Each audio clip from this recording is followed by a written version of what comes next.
Read 2011 के paper का solution देख रहे हैं विद एक्सप्लेनेशन। तो यहाँ से हमारे पास खंड 1 में बाल विकास व शिक्षा शास्त्र हम ले रहे हैं। तो निम्न में से कौन सा विकास के बारे में सत्य नहीं है? तो यहाँ हमारे पास सत्य नहीं है, विशिष्ट से सामान्य की ओर होता है विकास, जबकि सत्य है कि विकास विकास गतिशील, क्रमबद्ध व पूर्व कथनीय परिवर्तनों का प्रारूप है जो गर्भाधान से प्रारंभ होता है तथा जीवन पर्यंत चलता है। विकास जैविक, संज्ञानात्मक व सामाजिक सांवेगिक प्रक्रियाओं की परस्पर क्रिया से प्रभावित होता है। विकास एक व्यवस्थित श्रृंखला का अनुगामी है। विकास अंतः क्रिया का फल होता है। विकास व्यक्तिगत प्रक्रिया है। विकास सामान्य से विशिष्ट की ओर होता है, ना कि विशिष्ट से सामान्य की ओर।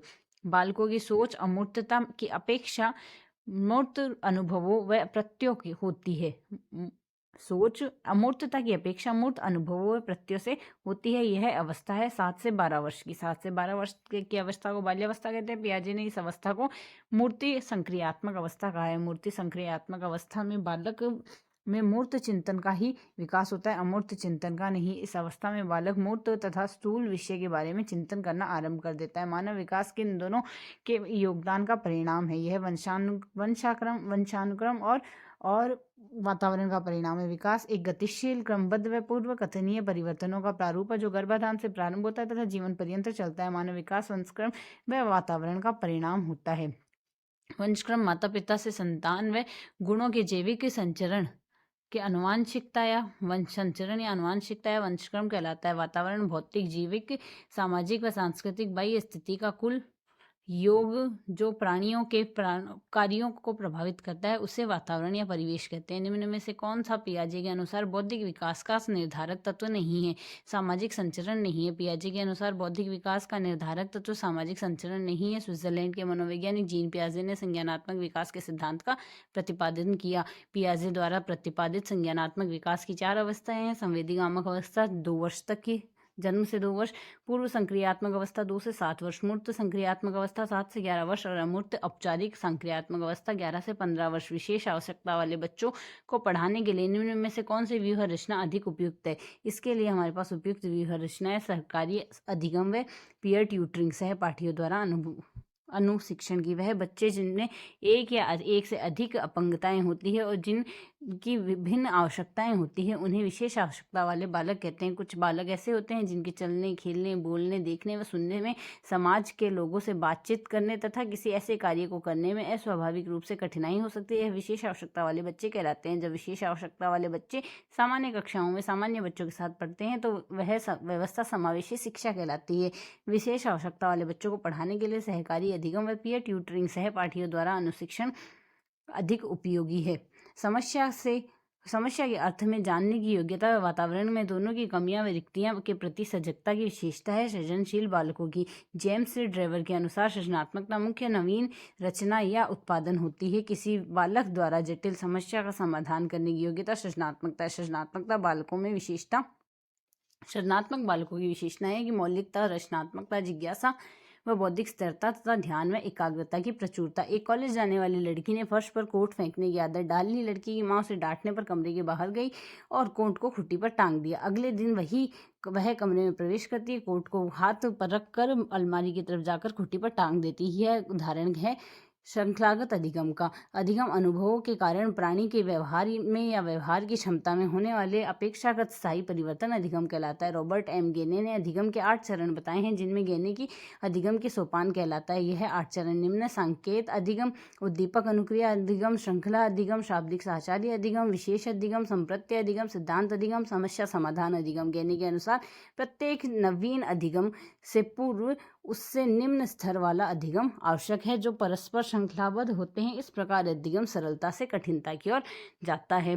प्रस्तुत प्रश्न में दिया गया उदाहरण अधिगम सोपानिक के 3रे चरण की श्रृंखला अधिगम का है जिसमें उद्दीपक अनुक्रिया को एक के बाद एक क्रम में उपस्थित किया जाता है, बाह्य अभिप्रेरणा में समावेशित किया जाता है। इसमें हम यहाँ से प्रशंसा का व दोषारोपण, प्रतिद्वंद्विता, पुरस्कार, दंड व परिणाम का ज्ञान सबको समावेशित किया जाता है। अधिगम अभिप्रेरणा एक ऐसी प्रक्रिया है जो वांछित उद्देश्यों की प्राप्ति के लिए मनुष्य के कार्य करने के लिए प्रेरित करती है। अभिप्रेरणा मुख्यतः 2 प्रकार की होती है, आंतरिक अभिप्रेरणा व बाह्य अभिप्रेरणा। आंतरिक अभिप्रेरणा के अंतर्गत बालक या व्यक्ति को अंदर से प्रेरणा मिलती है जो स्वतः जागृत होती है। बाह्य अभिप्रेरणा में आंतरिक अभिप्रेरणा की एकदम विपरीत होती है। बाह्य अभिप्रेरणा का ज़्यादा प्रभाव ज़्यादा समय तक नहीं रहता है।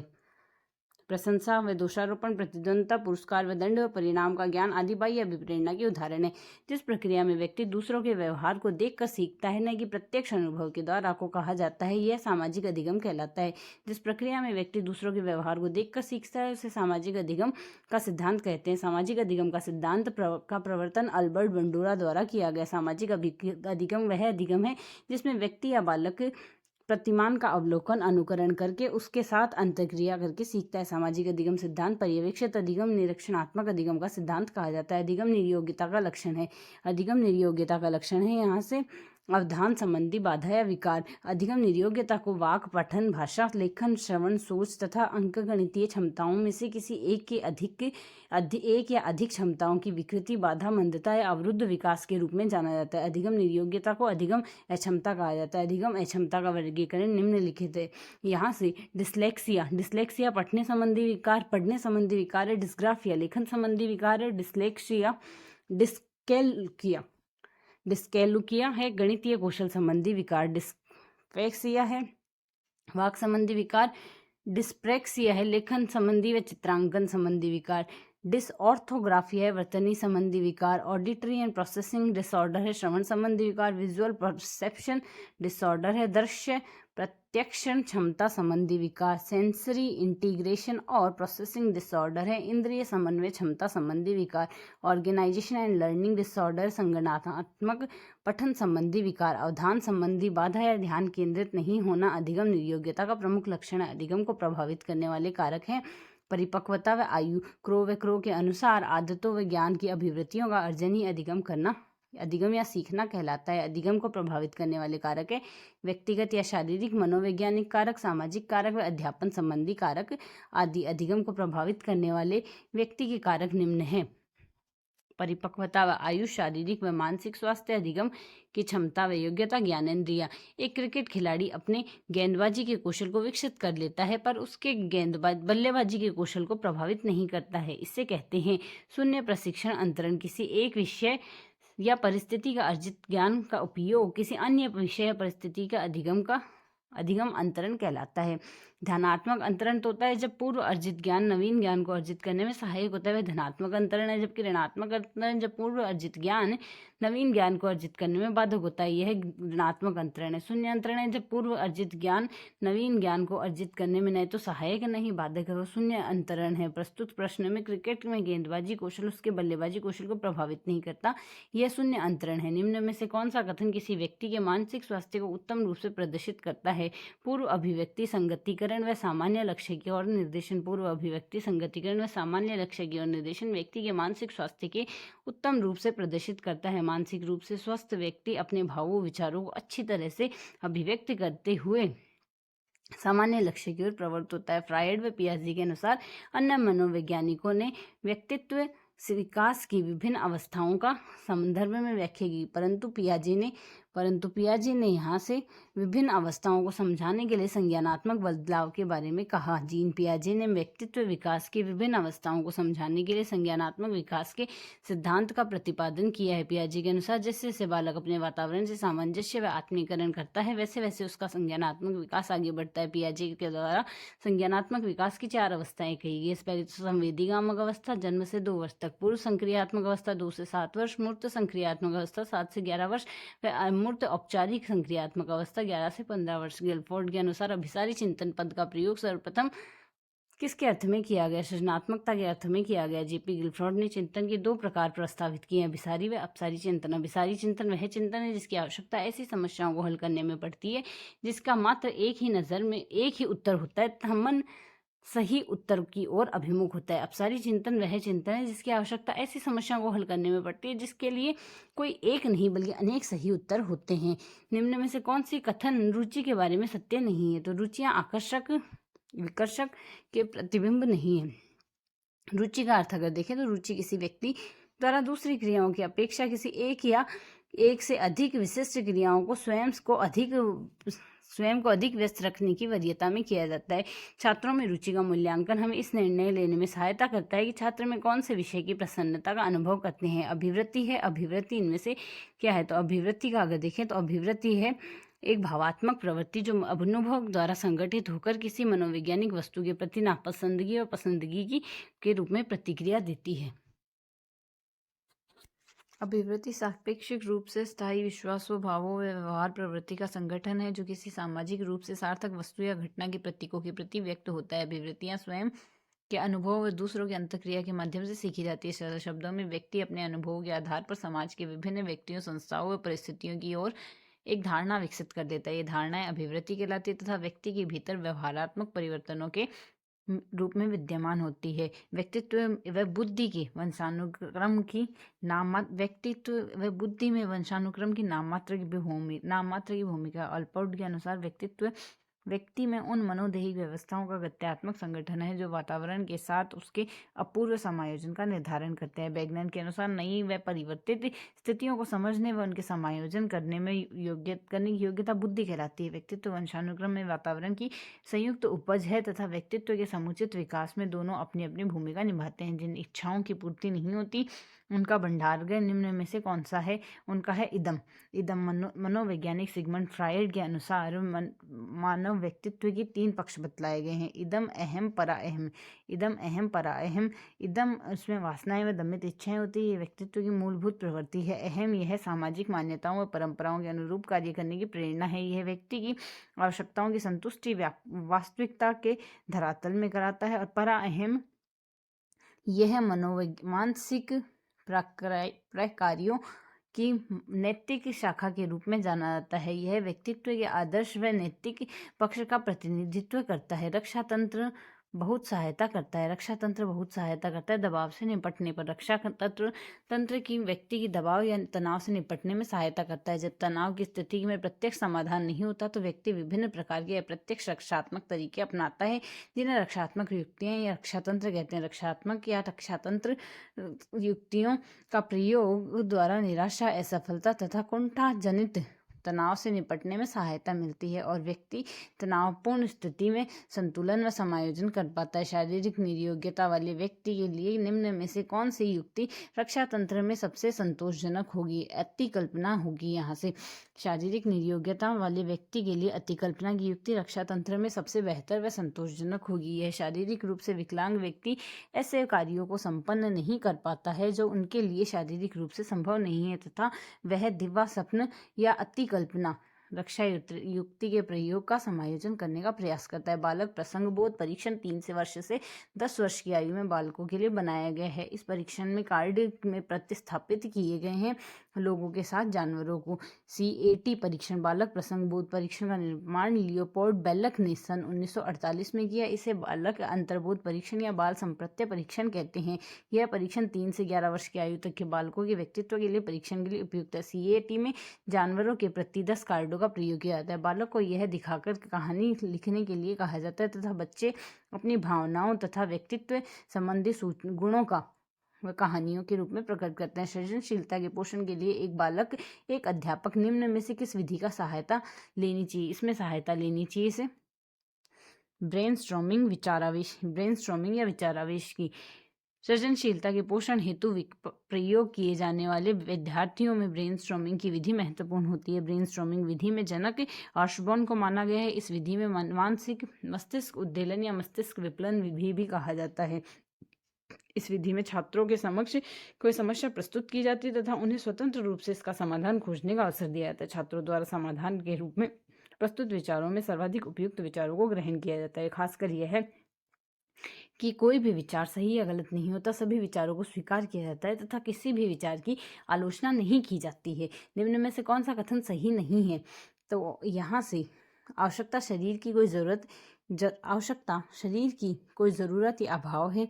किसी आवश्यकता के कारण जो तनाव या उद्वेलन उत्पन्न होता है वही अंतर्नोद कहलाता है और मनुष्य की आवश्यकताएं अंतर्नोद उत्पन्न करती है तथा जो ऐसे व्यवहारों को उद्दीपन करती है जिनके कारण कुछ विशेष लक्ष्यों को प्राप्त करने की क्रिया करते हैं उन्हें अंतर्नोद घट जाता है।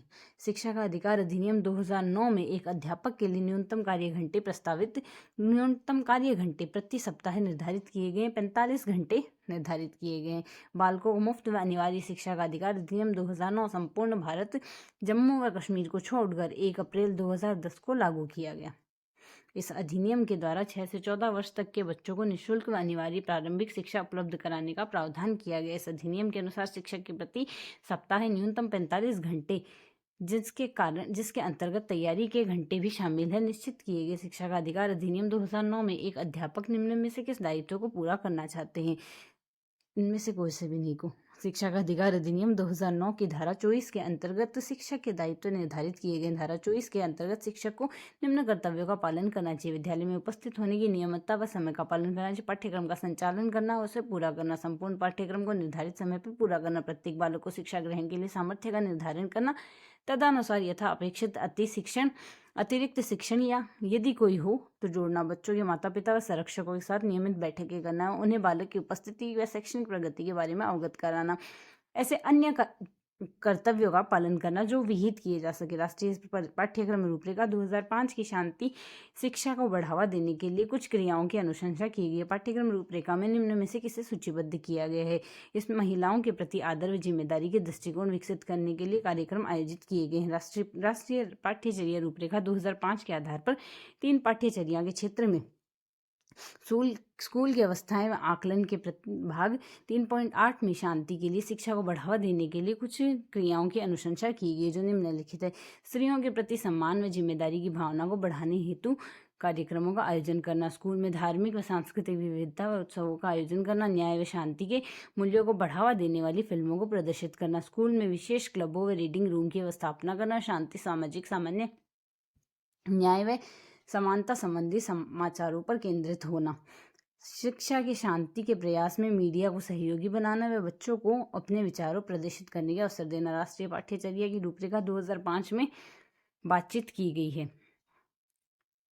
ज्ञान स्थायी है व दिया जाता है, से ज्ञान का विकास होता है और इसकी संरचना की जाती है।